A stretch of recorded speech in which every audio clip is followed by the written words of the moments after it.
Hey, so with all the craziness in DC, taking time to connect with your neighbors just feels good. So don't miss District Bridge's Art All Night, DC's biggest arts festival. It celebrates creativity, culture, and community, and it's returning September 12th and 13th across all 8 wards. You can find celebrations by District Bridges in Mount Pleasant, Cleveland Park, Lower Georgia Avenue, Logan Circle, and U Street. Dance to local bands and support local artists in your favorite neighborhood restaurants and outdoor spaces. It's way more important than ever to show our local business owners and artists that we see them and we support them. See the full lineup at districtbridges.org/artallnight.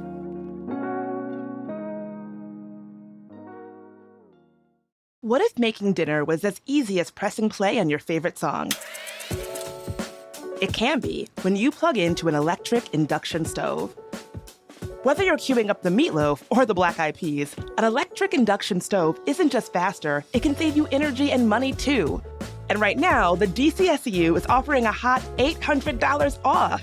Income qualified, no cost. These rebates won't last. Get them while funding's still available. So make the switch today. You've got the power! Visit dcscu.com/electric.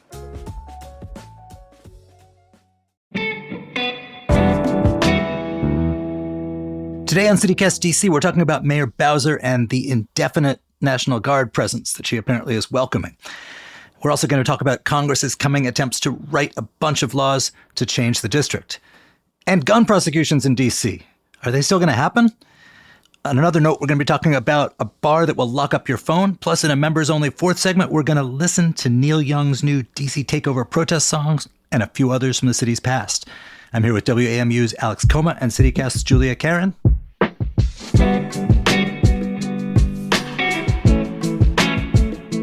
Today is Friday, September 5th. I'm Michael Schaefer, and here's what DC's talking about.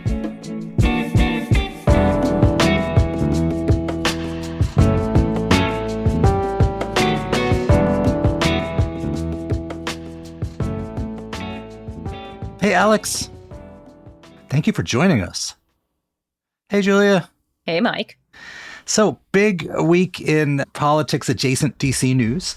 Alex, you've covered the City Hall and Mayor Bowser for a long time. She made a statement this week that basically she said she welcomes federal cooperation and she's going to order city government to cooperate with the federal law enforcement surge to the fullest extent possible by law, which is a loaded phrase. She has gotten a lot of blowback on that. People talking about recalling her, people angry. Can you explain to me what her thinking is here? I mean, she's obviously got her reasons. Yeah, I would say that there are two things going on here.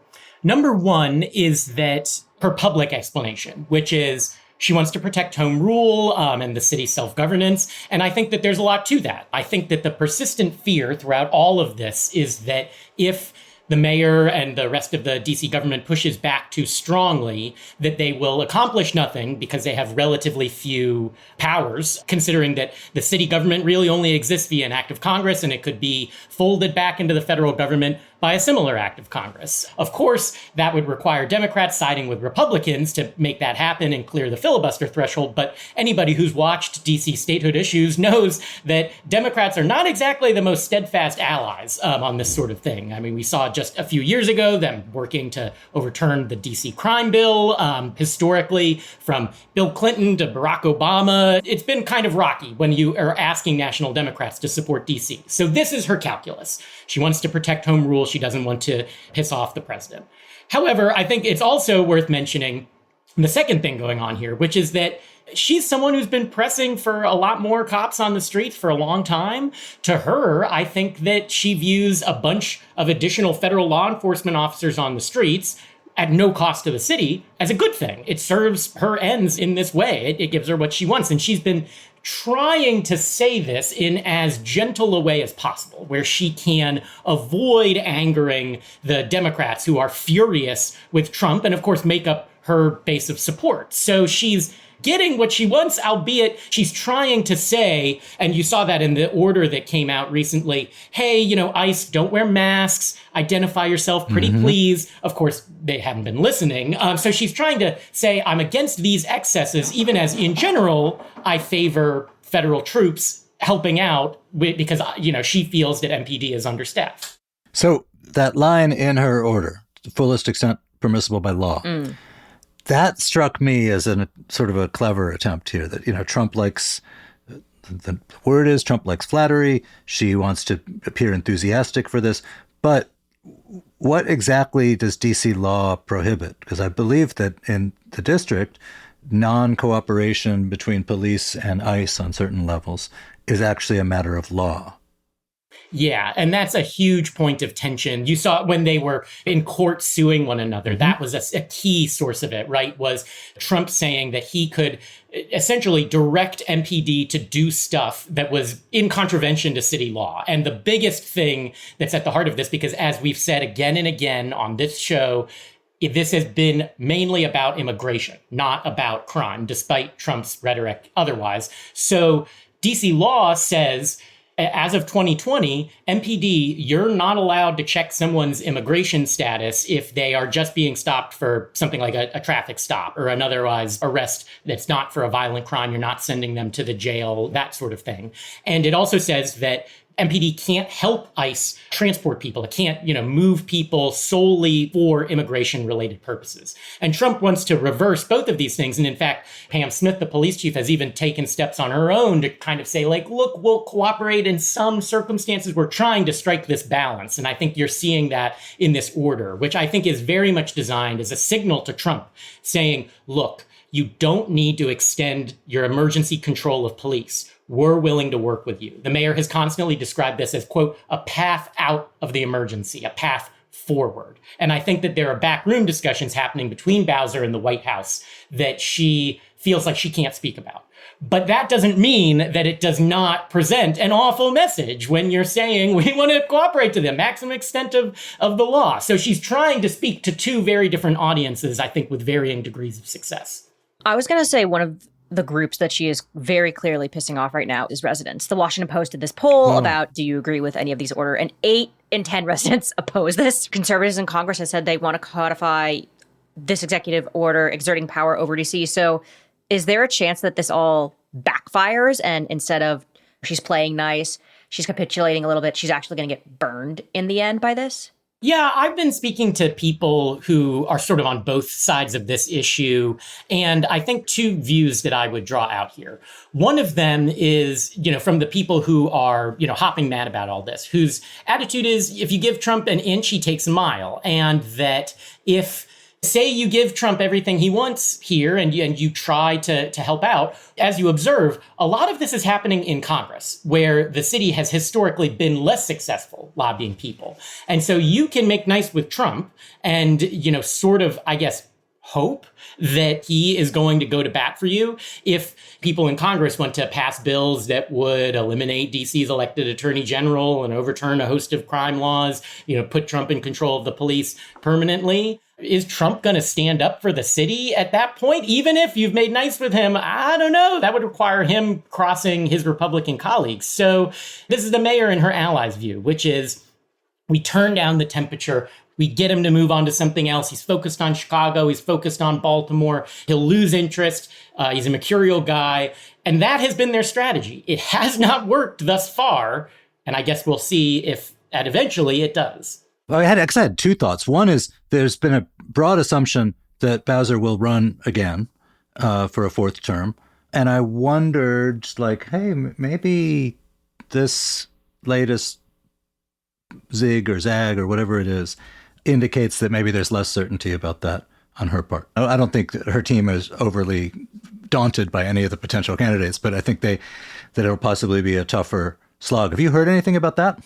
Well, you may see a story on WAMU very soon about this subject, but oh wow! What I will say, Schaefer's assignment desk gets results. Listen, there you go, CityCast with the breaking news you've always wanted, folks. You really lobbed a softball to me, but what I will say are multiple things. I think that people close to the mayor see that she is not operating. They feel that she is not operating with a mind to politics at this moment. They feel like she is trying to just get out of this crisis that she doesn't want to deal with.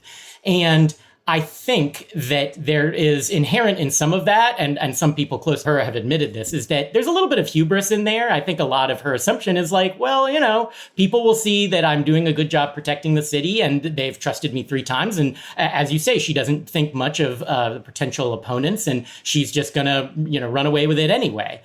That being said, I think that the mayor is suffering from talking to a very insular, increasingly small circle of people who maybe are not fully in touch with the amount of anger out there.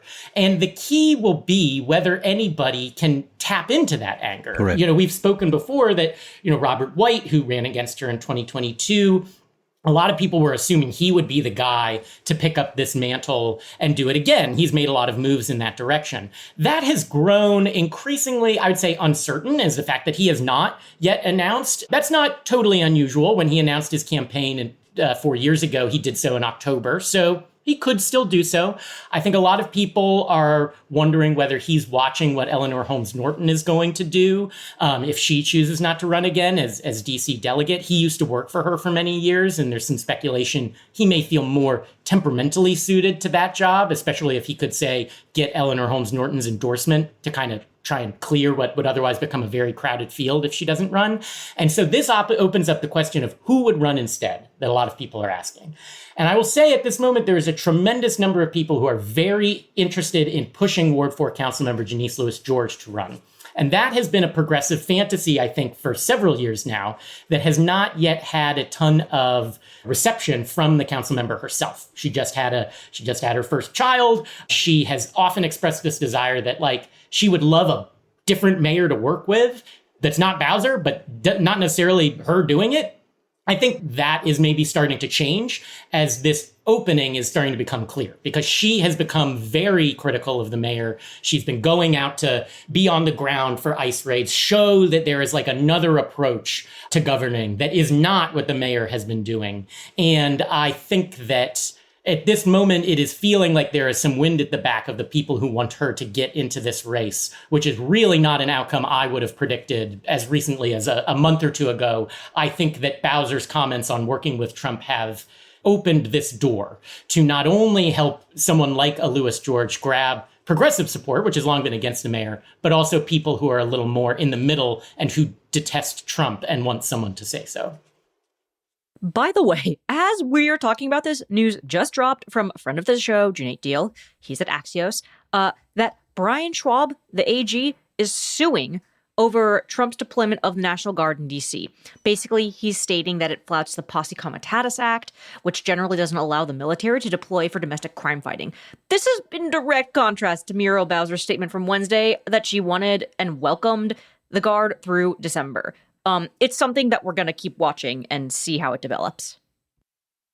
Right. So I think the politics of this have maybe changed along with DC's population in the 11 years since Bowser's been mayor.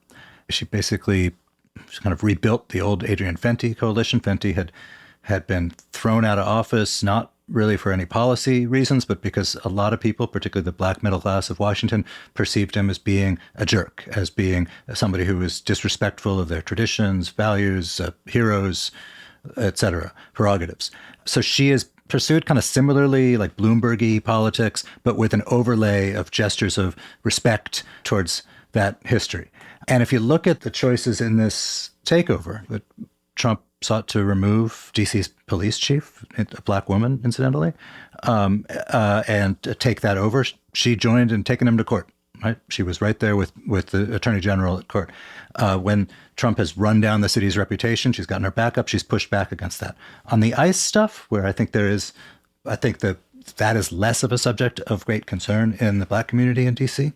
I mean, there's concern about if they can be doing this to immigrants, they can be doing it to anyone, but less concern around the specifics of being pro-immigration. There's been much less emotion and agita from the mayor, except around the margins of hey, it's kind of gross to have them be wearing masks. That erodes trust between the police and our community. The thing that I think has changed is that the proportion of the electorate who are the kind of college-educated, very liberal voters who are, in my experience, who are the actual voters most exercised about abuses of immigrants, that's probably grown. In my neighborhood, I live in Placid Ward 3. there was right on our corner a pretty awful ICE arrest. They pulled a couple people out of a construction van. A bunch of my neighbors witnessed it.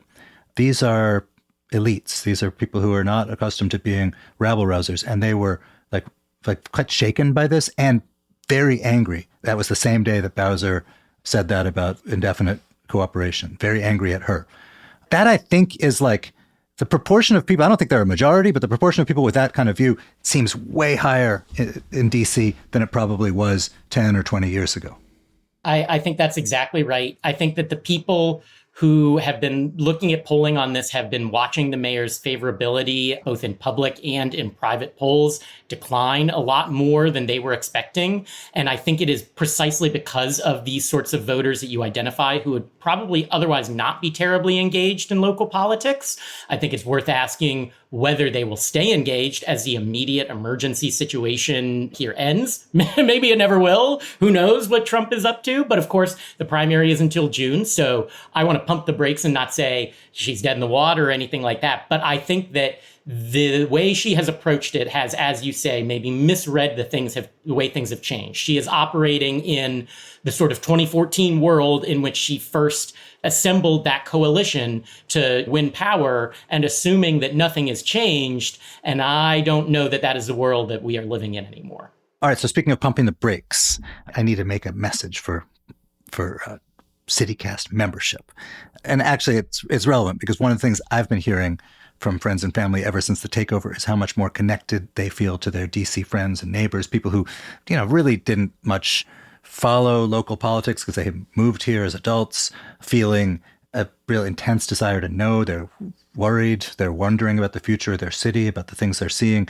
CityCast DC is one of the ways they're connecting. And because the point of our podcast is about connecting neighbors to DC by giving them quality news and analysis of what's happening, plus perks and things to do.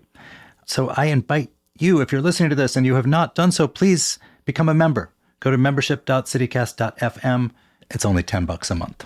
You will be doing yourself a favor. You'll also be doing us a favor because making this podcast is a lot of work. Believe me, I just show up and talk pretty, but these guys who produce it work their tails off and need all the help they can get. So please join because it's a really important time right now.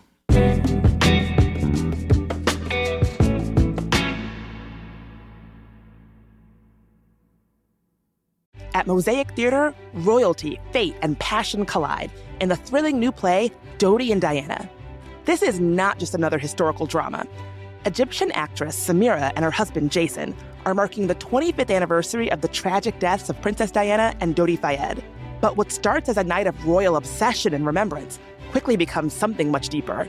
Their own marriage is put to the ultimate test as they dive into a complex exploration of love, sacrifice, the stories that history chooses to remember, and the ones it doesn't. Dodi and Diana runs September 4th through October 5th at the Atlas Performing Arts Center. You can get tickets now at mosaictheater.org. That's mosaictheater.org. For nearly 40 years, Food and Friends has delivered hope and health across the DC region with home-delivered, medically tailored meals for neighbors living with serious illnesses like HIV/AIDS, diabetes, cancer, and more. This October, you can be part of that mission by joining Move for Meals, a month-long fitness and fundraising challenge. Walk, run, or bike wherever you are. Track your time exercising via the fitness app Strava and raise funds for neighbors in need. Every $10 you raise provides one medically tailored meal, ensuring that more people facing serious illnesses receive the nutrition that they need to heal. Help us reach our goal of 20,000 meals. Sign up today at p2p.onecause.com/moveformeals or visit foodandfriends.org and help us deliver hope and health one meal at a time. I wanted to hit on two other sort of places of federal city weirdness. One is the U.S. Attorney, which, as you guys know, in D.C. is also the office that prosecutes regular street crimes. It's Jeanine Pirro, the former Fox News personality and one-time Westchester County, New York DA. And her office has said, oh, we're not going to be prosecuting crimes of gun possession anymore. This means not handguns, but like long guns, including very scary long guns. Those are illegal in D.C. as much as some people would like them not to be, but carrying one of those unpermitted in public is frowned upon by the residents of DC, against the law. What does this mean? Like, does it mean like I can go out with like a long gun and walk around and the police won't arrest me, or will it just be that they arrest me and stop me and then I don't get prosecuted? Yeah. I never imagined asking such a question. I guess the big question is who will be controlling the police department, because yes, it is of course difficult to imagine a Trump-controlled police department arresting someone with a long gun out there. But yes, I mean, the way that this is written is, the laws are sort of the laws. It's just a question of, whether the prosecutors will go to bat to enforce them. Now, of course, as with anything, the question is, will police find it worthwhile to arrest people, with those sorts of weapons if they know those offenses won't be prosecuted? I think maybe it might have a lot to do with, say, who is carrying those weapons. Are they demonstrators? Or maybe people visiting for an inauguration, as we've seen in the past? Or are they people who have been arrested in Ward 7 and 8 in Southeast in connection with drug charges? I think that may play a role here. I think that Piro's actions are very much designed to send a very certain kind of signal. On the one hand, it's I'm tough on crime. I'm taking all these guns off the street. She's calling reporters in for press conferences. She promised us recently, I believe, a cornucopia of guns she was going to show us that she'd taken off the street. And when someone asked, what about those shotguns and long guns? It was, I don't want to talk about that. I'm talking about different things here. You don't understand what I'm doing. So it's an interesting bit of messaging for the U.S. attorney here. So I wanted to mention one quick thing about specific kinds of guns. There was a case that was going on where there was an 18-year-old who showed on Instagram Live that he had an AR-15. This kid was later found guilty of carrying this gun outside his home, his place of business. But then Piro takes over. And before anything could happen, any penalties get imposed, one of the prosecutors from Piro's office pulled the plug on the proceedings. Basically, they asked the judge in this case, Andrea Hertzfeld, to take 5 months off of this kid's probationary term, and she agreed, which is weird. Can you have it both ways where you're saying, yeah, we're going to show people that we're taking guns off the street, but then when push comes to shove and you have a kid possessing an AR-15 on an Instagram Live and then flouting the law, not prosecuting that person? Isn't that kind of a switcheroo? And doubly so considering that her big thing is juvenile crime, which... Yeah, I was going to say, can you have it both ways then? I think the correct conservative position is that this is a matter of principle and that people have a right to be armed. And you may not like it, but it's their right. And yes, obviously, that is in contradiction to public safety. And, I think there's plenty of things, if you're an ideologue, that you believe that are in contradictions to other things you believe because they're a matter of principle, or that are in contradiction to outcomes you would like to see. But this is a pretty galling one, and it's one that they wouldn't really have to grapple with, at least here, if it weren't for this weird situation where the voters and residents of this area don't get the same say-so over their affairs as the voters and residents of Seattle or Houston or whatever. Speaking of things that voters and residents don't get say-so over, markup next week in Congress of 14 bills, you alluded to this before, Alex, targeting DC. And I mean, the one that really jumps out at me is the 30 days in prison for camping outside, i.e. for homelessness. Right. We've spoken a lot about DC's congressional delegate, Eleanor Holmes Norton, who is by almost all accounts not the force she had been. On Wednesday afternoon, members of the DC Council got wind of this and were flabbergasted. And I've got to wonder, one, if it was a different time, would the delegates' radar have been a little bit more attuned to get more word of this and possibly fend it off more?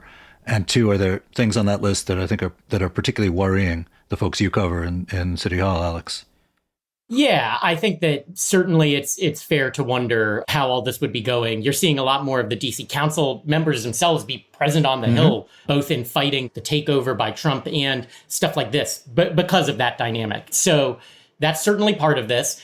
Another part is, I'll say, just to level set, the House loves passing really extreme bills targeting DC. That they always have. The Senate has generally been less interested in those, especially because you got to clear the filibuster. So, as I said, You can't always count on Democrats at the national level for DC autonomy, but in general, I think that a lot of people are concerned, but viewing these mainly as messaging bills to the president, because look, they speak directly to a lot of his concerns. You mentioned homelessness. I think there's a lot of concern that they'd fold this into the appropriations process, which would eliminate the filibuster. Absolutely. Anything in Congress, right, is they hear Trump say something and then they want to put it in bill form. So no one's talking about cash bail in DC, right? We spoke about this on a show a few weeks ago.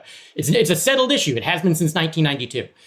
Trump has it rattling around in his brain, perhaps due in some small part to Jeanine Pirro. All of a sudden, you got a bill repealing this as part of this package. That would be incredibly disruptive to DC, which has a quasi-federal system, which is in no way ready for a change this monumental. The same goes for like getting rid of DC's elected attorney general and putting the responsibility for youth crime prosecutions back in the hands of the U.S. attorney. That's right, because Brian Schwab is running for another term, which he announced. It wouldn't just do that. It would, as I understand it, it would allow the president to name, without even senatorial confirmation, the chief lawyer of the city. So the city's attorney general does handle youth crime. Before that, it was the corporation counsel that was before it was an elected office.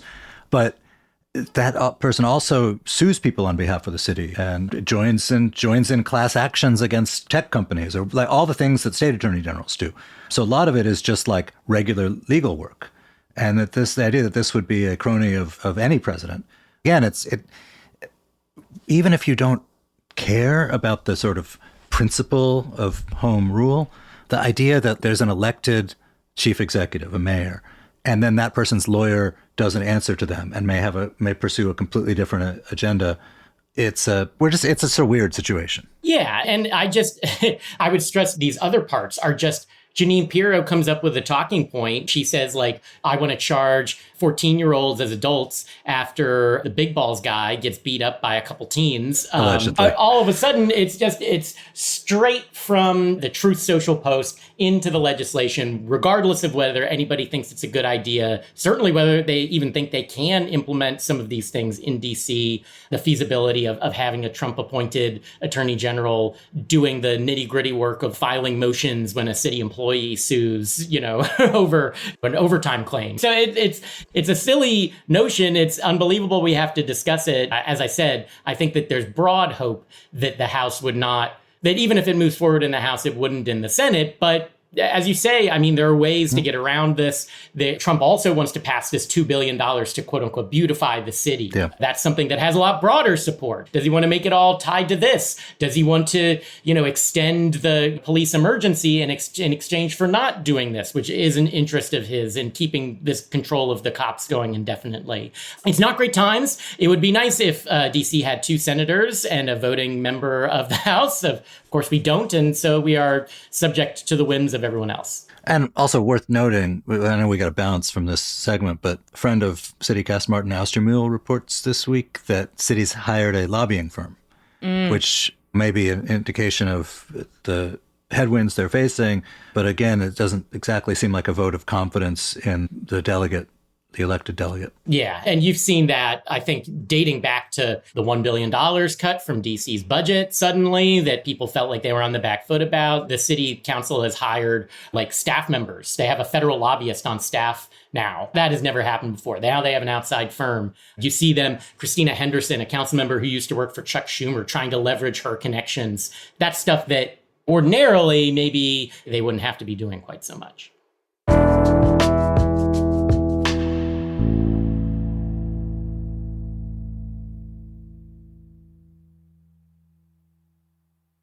Hey, when someone else's negligence changes your life forever, figuring out what to do next can feel overwhelming. You need lawyers who won't back down. The NACE Law Group has been winning serious injury and wrongful death cases in DC for decades. They don't just settle, they fight for real justice, and they're not afraid to take cases to court to get it. You might remember them as Paulson and Nace. It's the same trusted lawyers, just a new name. If you need someone in your corner, reach out to NACE Law Group for a free, no-obligation consultation. Visit WashingtonDCInjuryLawyers.com or call 202-463-1999. That's 202-463-1999.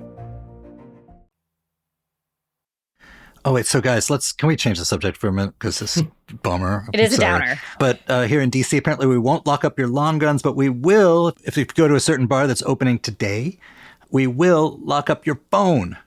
What's the deal? Julia, I expect you're planning to spend a lot of time there.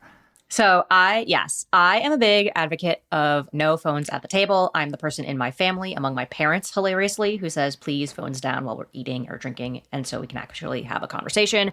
The bar that this is happening at is Hill Prince on H Street. Have either of you been to Hill Prince? Because I haven't. So I was busy on my phone. So I've been before it was taken over by this new ownership, because this is the celebrity chef we've got here, right? Rock Harper. So today he is transforming it into this bar called Hush Harbor, which I think is really cool. Basically, the bar is going to use these secured pouches with magnetic locks. They're from this company called Yonder, but they basically allow you to carry your phone but not look at it.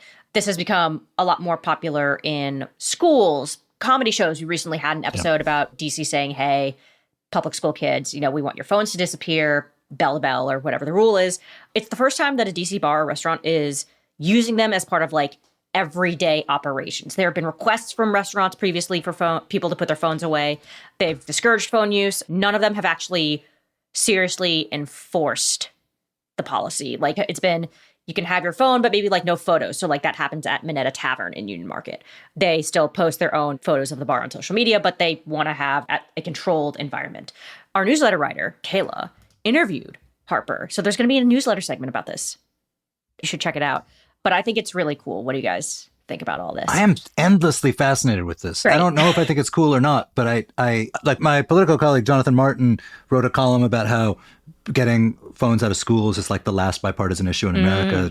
Jonathan Haidt, the scholar who'd written a book advocating this or about the damage done to kids, is like he's just as admired in Arkansas under Sarah Huckabee Sanders as in blue states. But the bar, I'm just curious. I feel like this is like a real-time like sociology experiment. How are people going to behave in there? Will people be more short-tempered because they're anxious and they're worried that like something's going on their phone that they don't know about? Will they spend longer? Will they drink more quickly and get out of there in order to will people be stepping out onto the street to check their phones the way people used to do to smoke when everyone smoked?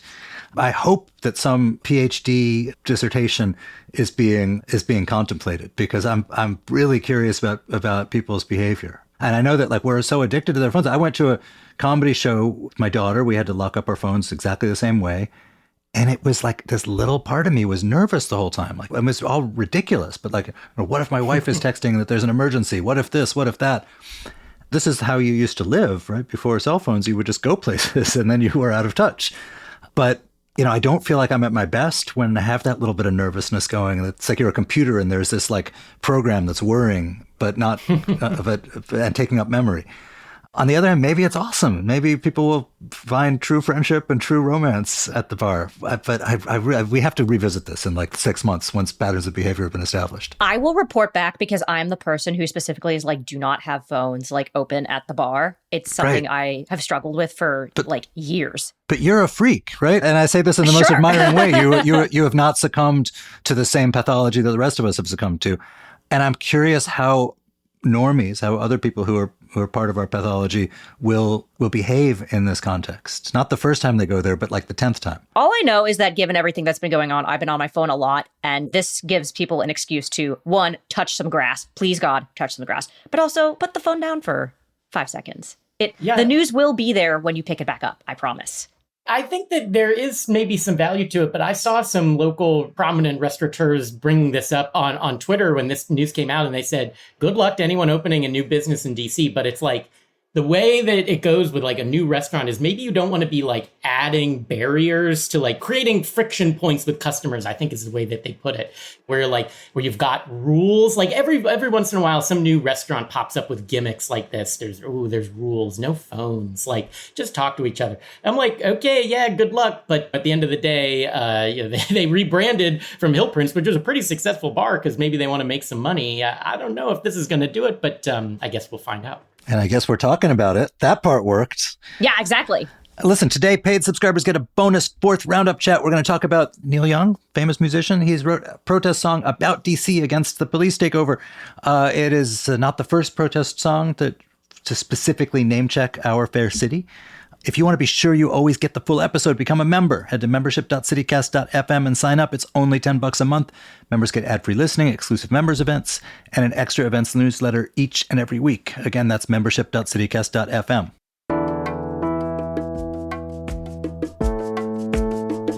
And that's all for today here on CityCast DC. Our production team this week was Priyanka Tilve, Annie Reese, Julia Karen, Ash Durbin, Elizabeth Kama, and Selena C.A. Reynolds. Newsletter editors Kayla Cote-Stemmerman and Selena C.A. Reynolds wrote our fabulous newsletter Hey DC this week, and our hosts are Bridget Todd and me, Michael Schaefer from Politico. Music is by Alex Roldan, with additional music from DM and Philip Ayers from Triple Scoop Music via Getty Images. If you enjoyed the show, text all your friends about it, but don't do it if you're at that new bar, because you're not allowed.